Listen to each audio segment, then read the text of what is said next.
Sous vos applaudissements incroyables, je vous demande d'accueillir très fort notre quatrième candidat de ce soir, casser les codes, S, rompre l'équilibre à la négative, Guillaume Kremer.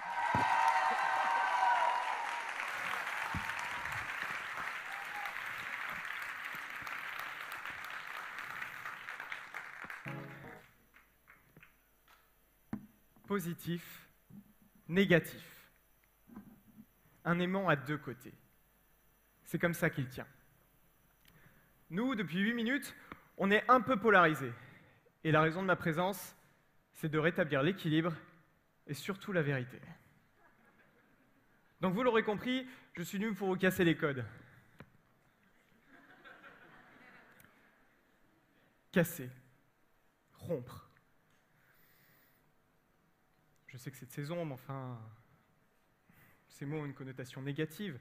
Par réflexe, on est sur la défensive. Mais j'aimerais tout de suite recadrer. Savoir s'il faut casser les codes ou non n'est pas la question. Et même si les émotions liées à nos expériences peuvent mettre l'esprit en effervescence, passion n'est pas science. Ce n'est pas parce que casser est synonyme de rompre que casser les codes est similaire à rompre l'équilibre. De quel équilibre parle-t-on ? Un équilibre personnel, familial, social, écologique, financier? Alors on pourrait me dire, vous jouez sur les mots, Dolores. Mais c'est tout l'inverse. Je les prends très au sérieux. J'essaie de rendre net là où on adore rester dans le flou, parce que dans le flou, chacun entend ce qu'il veut. L'équilibre est un de ces mots qui ont plus de valeur que de sens. Cette phrase n'est pas de moi, mais elle n'en est pas moins vraie. Qui n'a jamais entendu parler d'une entreprise qui a dû se réinventer pour conserver son équilibre financier? Ils ont peut-être changé leur raison d'être, leur hiérarchie, leur cible, bref, leur ADN. Demander de travailler au 4/5e pour son premier emploi parce qu'on se sent plus équilibré comme ça, ce n'était pas vraiment dans les codes classiques non plus. On pourrait s'amuser à trouver d'autres contre-exemples dans tous les domaines, mais je ne suis pas là pour vous faire un catalogue. Parce que c'est bien pour ça qu'on est tous là, non? Pour aller plus loin que l'évidence et prendre de la distance. Partir, s'éloigner encore, voir la Terre devenir de plus en plus petite. Là, la Lune. Maintenant, tout le système solaire. Commencer à percevoir les contours d'une horloge universelle dont chaque rouage bien huilé est une petite boule de feu, de roche, de gaz ou de vie. Dans cet univers infini, dans la valse des étoiles, dans les milliards d'années de développement et les milliards de pensées et mots échangés, dans l'inertie des sociétés, moi, je vais rompre l'équilibre en faisant un pas de côté. Attention, je n'ai pas dit qu'il ne fallait pas en faire, mais ça ne rompt pas un équilibre. Parce que nous sommes des atomes de cet équilibre. Nous en faisons partie. Chacune de nos actions bouge un peu l'équilibre, et cet équilibre est en constante adaptation. Ça s'appelle l'évolution. Il n'y a pas d'équilibre sans mouvement. La graine devient arbre, l'arbre meurt, redevient humus et nourrit la graine. Une roue de vélo tient en équilibre tant qu'elle roule. Pourquoi casser lorsque tout est fluide? Mais quand on fige les mêmes codes à tous, quand on fige les règles de pensée, on bloque l'équilibre permanent. Là, ça commence à forcer. Dans rompre, rompere, briser, casser avec force, il y a une idée d'arrachement, d'éclatement. Des forces colossales s'opposent jusqu'au moment où ça ne tient plus. Alors vous pouvez appeler ça un équilibre si vous voulez, mais vous savez comment j'appelle un équilibre qui ne tient que par des tensions opposées fortes? J'appelle ça « attention, restez pas là ». Parce qu'à la moindre perturbation, ça part.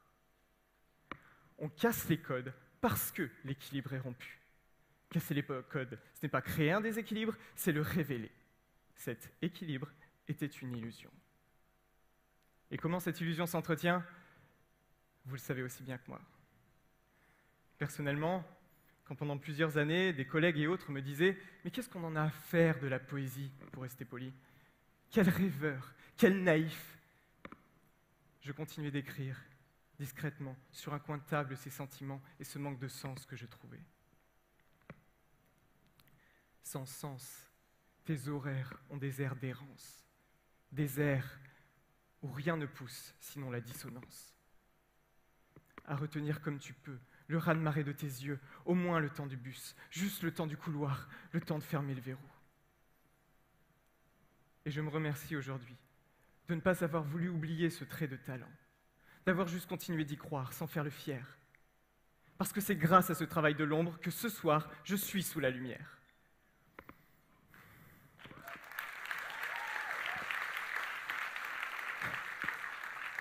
Une fois dans un appart en soirée, je suis allé comme souvent remplir mon verre au robinet.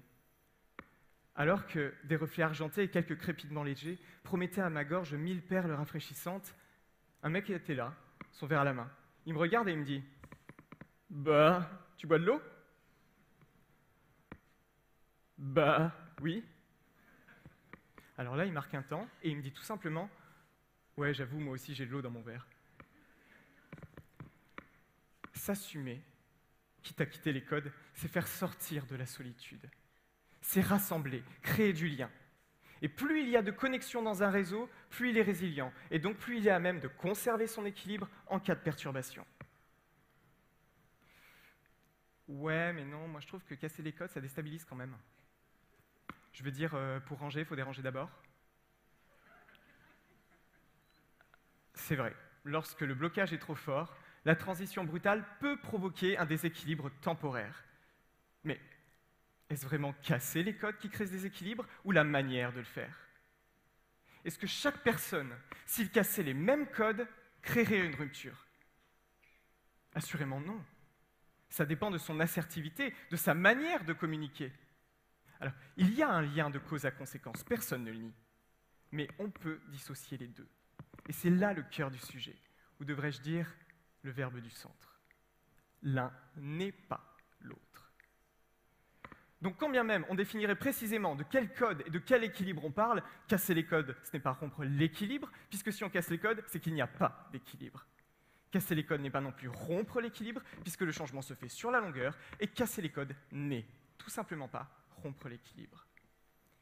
Casser les codes, c'est dépoussiérer leur sens. C'est remettre de la lumière sur leur raison d'être ou son absence. Savoir casser les codes, c'est donc tout autant choisir ce qu'on garde. C'est choisir en permanence sa voix. Entre celle qui dit « Allons-y, soyons fous, pourquoi pas ?» et celle qui dit « T'es fou, n'y va pas ?» Alors je suis d'accord, hein. Tout ce que je dis est très bateau. Mais ça tombe bien, on est tous dans le même. Et on a besoin que chacun ose prendre son poste. Parce qu'il n'y a que la somme de nos déterminations qui détermine notre nation. Parce qu'il n'y a qu'en étant libre qu'on crée l'équilibre. Parce que le vrai alignement, celui qui ravive la flamme, c'est quand tu décides de ne plus être un standard, mais un homme ou une femme.